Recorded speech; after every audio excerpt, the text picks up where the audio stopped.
दोस्तों, जब भी किसी रहस्य की बात होती है हमारा दिमाग ज्यादातर या तो भूत प्रेत की कहानियों पर जाता है या एलियंस पर।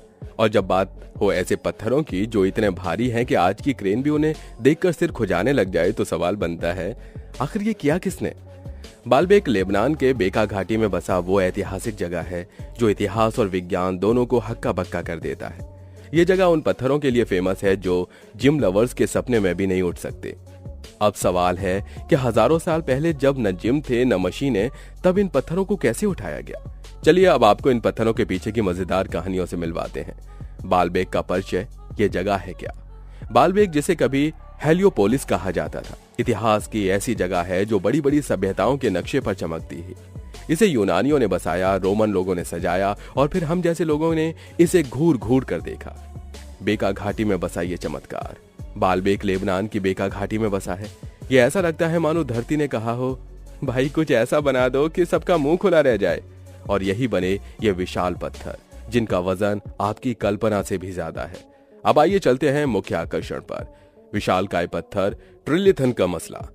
ट्रिलिथन यानी कि बालबेक का स्टार अट्रैक्शन। ये 3 पत्थर हैं जिनमें से हर एक का वजन 800 टन के आसपास है। और रुकिए, बात यहीं खत्म नहीं होती। यहाँ एक स्टोन ऑफ द साउथ नाम का पत्थर भी है जिसका वजन 1650 टन बताया जाता है। अब सोचिए, आज अगर कोई कहे कि ये पत्थर उठाकर अपने प्लॉट में रखवा लो तो शायद 1-2 पीढ़ियां निकल जाएंगी, लेकिन हजारों साल पहले इन पत्थरों को लाया गया, तराशा गया और इतनी सटीकता से रखा गया कि आज इंजीनियर्स भी शर्मा जाएं। निर्माण की तकनीक, भाई ये किया कैसे। इतिहासकार और वैज्ञानिक जब इस सवाल पर बैठे तो उनके सिर में भी सवालों का पहाड़ खड़ा हो गया।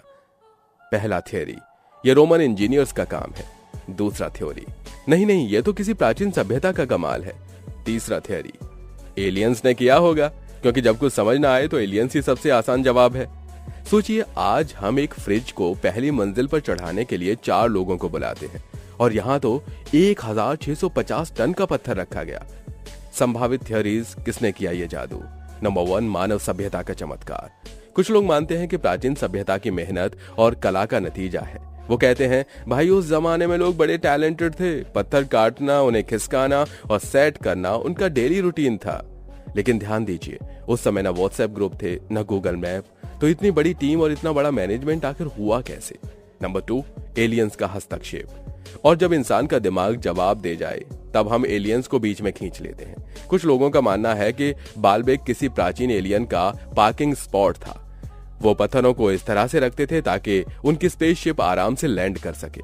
नंबर 3, खगोल शास्त्रीय महत्व। अब सब कुछ लोग इसे और भी दिलचस्प बना देते हैं। उनका कहना है कि ये पत्थर खगोल शास्त्र के लिए बनाए गए थे। क्या पता ये जगह उस समय के वैज्ञानिकों का रिसर्च सेंटर रहा हो। वैज्ञानिक विश्लेषण, पत्थरों की सीटी स्कैन। अब क्योंकि इंसान सवालों की बौछार करने में माहिर है तो वैज्ञानिकों ने भी कहा, चलो देखते हैं इन पत्थरों का क्या हाल है। भूवैज्ञानिक अध्ययन, पत्थरों का मटेरियल चूना पत्थर निकला जो स्थानीय खदानों से लाया गया था। स्थानांतरण की तकनीक, लेकिन खदान से बालबेक तक इतनी भारी चीजें लाई कैसे गईं, आज तक कोई पक्का जवाब नहीं मिला। इतिहास का नजरिया, बालबेक पत्थरों का पौराणिक टाइम ट्रैवल। जब इतिहास की बात होती है तो बालबेक का नाम बड़े ही गर्व से लिया जाता है, लेकिन मजे की बात यह है कि हर सभ्यता ने इसे अपनी ही नजर से देखा और इस्तेमाल किया। रोमन लोग बोले ये हमारा है, यूनानी बोले भाई ये तो हमारा मंदिर है, और इतिहास खुद सोच रहा था इन पत्थरों का असली मालिक कौन है।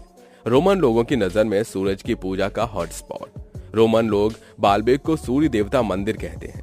अब सोचिए, ये वो समय था जब लोग सूरज को देखकर उसे भगवान मान लेते थे। उन्होंने कहा, भाई ये जगह तो सूर्य देव के लिए परफेक्ट है, इतना बड़ा मंदिर है, सूर्य भगवान भी इसे देखकर खुश हो जाएंगे। और ऐसा भी कहा जाता है कि यहाँ बड़े बड़े धार्मिक आयोजन होते थे, यानी कि एक तरह का रोमन सन फेस्टिवल। लेकिन रोमन लोग यहाँ नहीं बता पाए कि इतने बड़े पत्थर यहाँ कैसे आए। उन्होंने भी शायद मन ही मन में कहा होगा, हम तो बस इसका इस्तेमाल कर रहे हैं, असली मेहनत किसी और ने की है। यूनानियों का नजरिया, धार्मिक स्थल का कमाल। यूनानी लोग बालबेक को धार्मिक स्थल मानते हैं। उनके लिए यह जगह देवी देवताओं से जुड़ी हुई है। वो इसे अपने भगवानों का घर समझते थे और यहाँ पूजा अर्चना के नाम पर शायद बड़ा गैदरिंग होती थी। अब आप सोचिए, उस जगह उस समय अगर यूनानी और रोमन यहाँ एक साथ आ जाते तो शायद झगड़ा हो जाता कि भाई ये मंदिर किसका है। लेकिन इतिहास कहता है, भाई ये तो उससे भी पुराना है। अब असली ट्विस्ट तो ये है कि बालबेक के पत्थरों का इतिहास रोमन और यूनानियों से भी पुराना बताया जाता है। यानी कि जब रोमन और यूनानी यहाँ अपनी पूजा कर रहे थे तब ये पत्थर सोच रहे होंगे, अरे भाई हम तो पहले से हैं यहाँ, तुम लोग तो बाद में आए हो। इतिहासकार कहते हैं कि इन पत्थरों का निर्माण शायद प्राचीन सभ्यताओं ने किया था, जिनके बारे में आज हमारे पास ज्यादा जानकारी नहीं है। सोचिए इन पत्थरों का जन्मदिन कितने साल पहले हुआ होगा। अगर केक काटना होता तो शायद पूरी पृथ्वी का आटा लग जाता। इतिहास का सार, पौराणिकता का पिटारा। बालबेक के पत्थर सिर्फ पत्थर नहीं है, ये इतिहास के पन्नों पर छपे वो अक्षर हैं जो कभी मिटते नहीं। रोमन लोग इसे अपना कहें, यूनानी लोग इसे अपना माने या फिर कोई और इसे अपना नाम दे दे, लेकिन सच यही है कि बालबेक के पत्थरों का असली इतिहास एक पहेली है। और ये पहेली आज भी वैज्ञानिकों, इतिहासकारों और सामान्य लोगों को चौंकाती रहती है। तो अगली बार जब आप इतिहास पढ़ें तो बालबेक को सलाम करना मत भूलें। आखिरकार ये वो पत्थर हैं जिन्होंने हर सभ्यता के दावे सुने और आज भी मजे में खड़े हैं। रहस्य और अनसुलझे सवाल। नंबर 1, इतने भारी पत्थरों को काटने और खिसकाने के लिए कौन सी तकनीक का इस्तेमाल हुआ? नंबर 2, क्या ये इंसानी ताकत का कमाल है या फिर किसी बाहरी ताकत का चमत्कार? नंबर 3, क्या ये पत्थर सिर्फ दिखावे के लिए है या फिर इनका कोई खास उद्देश्य था? बालबेक का सांस्कृतिक महत्व, इतिहास की पार्टी स्पॉट। दोस्तों, बालबेक केवल पत्थर उठाने वालों का ओलंपिक नहीं है, बल्कि ये लेबनान की धड़कन भी है। इस जगह की खंडरनुमा खूबसूरती और रहस्यमय माहौल ने इसे एक सांस्कृतिक सितारा बना दिया है। हर साल यहाँ ऐसे ऐसे इवेंट होते हैं जिन्हें देखकर आप यही सोचेंगे, अरे ये तो पत्थरों की महफिल है। इतिहास और संस्कृति का तड़का। बालबेक का महत्व सिर्फ इसके भारी पत्थरों में ही नहीं छिपा है, बल्कि लेबनान की समृद्ध संस्कृति और इतिहास का दिल भी है। यहाँ के लोग कहते हैं, भाई ये हमारी विरासत है, इसे देखना जरूरी है। और देखने वाले भी इसे देखकर यही सोचते हैं, इतिहास पढ़ने से ज्यादा मजा तो इसे देखने में है। सालाना उत्सव जब खंडर में रौनक लगती है। बालबेक का वार्षिक उत्सव यानी बालबेक फेस्टिवल, यह कोई मामूली उत्सव नहीं है। ये एक ऐसा इवेंट है जहां इतिहास और मॉडर्न आर्ट का मिलन होता है।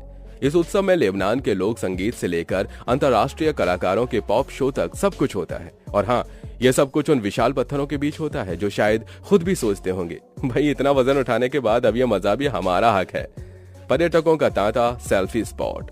बालबेक में आने वाले पर्यटक इन पत्थरों को देखकर हैरान रह जाते हैं। हर कोई अपनी कल्पना का घोड़ा दौड़ाता है। कुछ लोग कहते हैं ये एलियंस का काम है, कुछ सोचते हैं भाई रोमन लोग तो सच में जीनियस थे, और कुछ तो सिर्फ इन खंडरों के साथ सेल्फी खींचकर खुश हो जाते हैं। खंडरों का इंस्टाग्राम। यहाँ का हर कोना इंस्टाग्राम पर डालने लायक है। पत्थरों पर खड़े होकर पोज देना या खंडरों के बीच टहलते हुए वीडियोस बनाना यहाँ आने वाले पर्यटकों के लिए ये जरूरी काम बन चुका है। स्थानीय लोगों की शान। यहाँ के स्थानीय लोग कहते हैं, हमारे बालबेक को देखो, ये सिर्फ खंडर नहीं हमारी धरोहर है। और सही भी है, क्योंकि ये जगह न सिर्फ लेबनान के इतिहास को बयान करती है, बल्कि वहाँ के लोगों की मेहनत, उनकी संस्कृति और उनके गर्व को भी दिखाती है। अब आप बताइए, क्या ये इंसानी सभ्यता का जादू है या फिर एलियंस की शरारत? वीडियोस को लाइक करिए, अपने दोस्तों के साथ शेयर करिए और अगली बार ऐसी ही दिलचस्प कहानी के लिए तैयार रहिए।